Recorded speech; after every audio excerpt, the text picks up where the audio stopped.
Hey guys, welcome back to the channel. Picked up a new build, 2019 Jaguar F-Pace.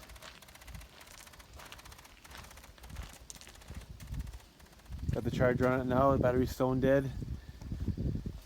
2019, it's the 2-liter turbo, nothing too fancy engine wise. It needs everything in the front.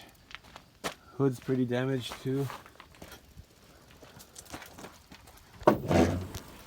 Hood's damaged, needs a hood hinge.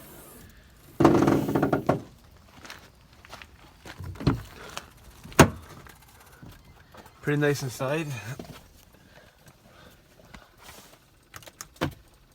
Got 8,000 kilometers on it, which is next to nothing.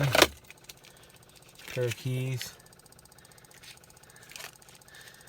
The 19 F-Pace, 8,300 kilometers. Bunch of parts in the back.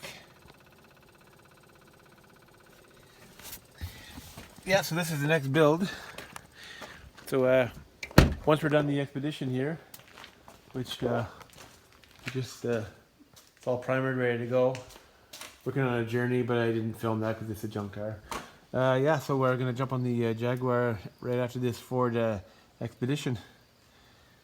Here we go.